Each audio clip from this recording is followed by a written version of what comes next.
Friends, welcome back to my channel. या चॅनलवरती तुम्हाला महाराष्ट्रामध्ये जी काही बीएससी नर्सिंगची ॲडमिशन प्रोसेस चालू आहे त्याच्या related time to time update या चॅनलवरती तुम्हाला मिळत असते।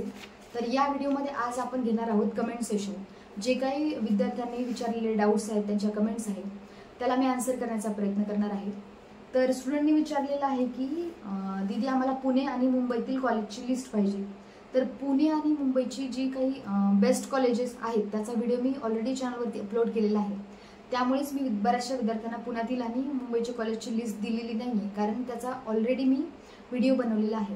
तर व्हिडिओची लिंक डिस्क्रिप्शनमध्ये मी नोट केलेली आहे, तर त्या ठिकाणी तुम्ही टॅप करा आणि तो कम्प्लीट व्हिडिओ पहा। आणि तुमच्या अकॉर्डिंग जर तुम्हाला कॉलेज पुण्यातील आणि मुंबईतील आवडत असेल तर तुम्ही ते प्रेफरन्स लिस्टला कॅपराउंड 3 मध्ये टाकू शकता।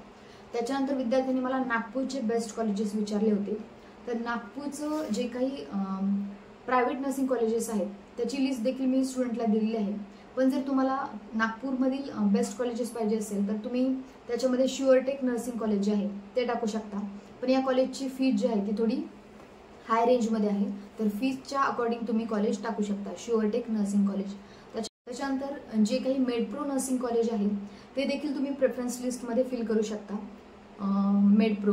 त्याच्यानंतर दत्ता मेघे नर्सिंग कॉलेज, हे एक ओल्ड नर्सिंग कॉलेज आहे, चांगलं कॉलेज आहे नागपूरमधील, याला देखील तुम्ही प्रेफरन्स देऊ शकता। जर तुम्हाला थोडं विदर्भातील चांगलं कॉलेज पाहिजे असेल तर तुम्ही अमरावतीमधील जे doctor Panjabrao Deshmukh nursing college आहे त्याला देखील प्रेफरन्स लिस्टमध्ये प्रेफरन्स तुमचा देऊ शकता। त्याच्यानंतर कमेंट्समध्ये जर पाहायला गेलं तर पुढची एक कमेंट होती की दीदी बीएससी नर्सिंग करून एमएससी करता येते का लेक्चरसाठी।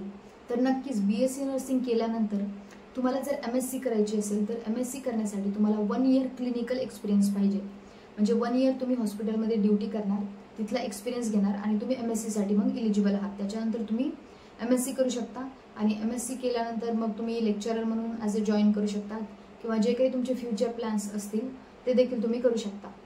नेक्स्ट क्वेश्चन आहे की किती कॅपराउंड झाल्यावरती कॉलेज स्टार्ट होतात।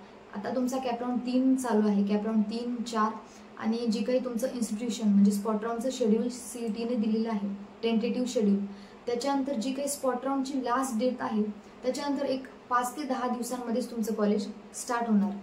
तर त्याच्यानंतर जी काही कॉलेजमधील प्रोसेस आहे, कुठल्या प्रकारचे बुक्स आहेत, सिलेबस काय आहे, सेमिस्टर पॅटर्ननुसार एक्झाम काय आहे, याच्या सगळ्यांबाबत आपण आपल्या चॅनलवरती डिटेल व्हिडिओ तुम्हाला अपलोड करणार आहे।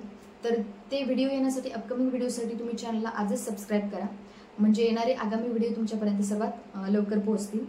नेक्स्ट कमेंट आहे आपली, सेकंड राऊंडला सीट घेऊन ठेवली आहे, रिटेन्शन दिले नाही, सो गव्हर्नमेंट कॉलेजसाठी 4th राऊंडला जाऊ शकतो का। जसं मी माझ्या मागील व्हिडिओमध्ये सांगितलं की गव्हर्नमेंट कॉलेजच्या तुमच्या 137 सीट्स महाराष्ट्रामध्ये अजून देखील बाकी आहेत। तुम्ही कॅपराउंड 3 मध्ये देखील पूर्ण गव्हर्नमेंट कॉलेज टाका, कॅपराउंड 4 मध्ये देखील टाका, 3 मध्ये जर नाही मिळालं तर 4 मध्ये देखील प्रेफरन्स लिस्ट फिल करा। तुम्हाला नक्कीच जर मार्क्स चांगले असतील तर गव्हर्नमेंट कॉलेज मिळणार। नेक्स्ट कमेंट आहे, जीएमसी जळगाव इज बेटर और कस्तुरबा सेवाग्राम और which other college should I prefer. आणि यांना मार्क्स आहेत, I got 97.69 percentile from SC category. 97 percentile आहेत तर नक्कीच तुम्ही गव्हर्नमेंट कॉलेजसाठी जा आणि तुम्हाला गव्हर्नमेंट कॉलेज मिळणार। ऑब्व्हियसली तुम्ही कॅपराउंड 1 आणि 2 मध्ये चांगल्या प्रकारची प्रेफरन्स लिस्ट बनवली नसणार आहे, तर सगळे गव्हर्नमेंट कॉलेज टाकून द्या। त्याच्यानंतर तुम्ही महाराष्ट्रातील सगळे top private nursing college fill करा। कॅपराउंड 3 मध्ये किंवा 4 मध्ये तुम्हाला नक्कीच चांगल्या प्रकारचे गव्हर्नमेंट कॉलेज मिळून जातील।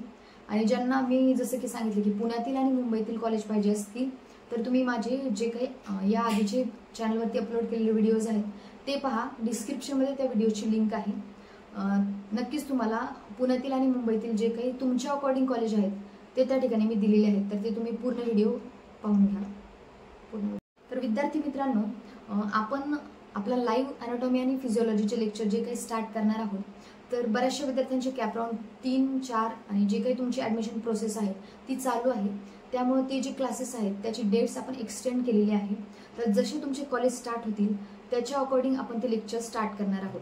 तर जेवढ्या सगळ्या विद्यार्थ्यांना अजून देखील त्या कोर्समध्ये इनरोल करायचं असेल तर खाली मी एक नंबर दिलेला आहे, त्या नंबरवरती तुम्ही पर्सनली कॉन्टॅक्ट करू शकता।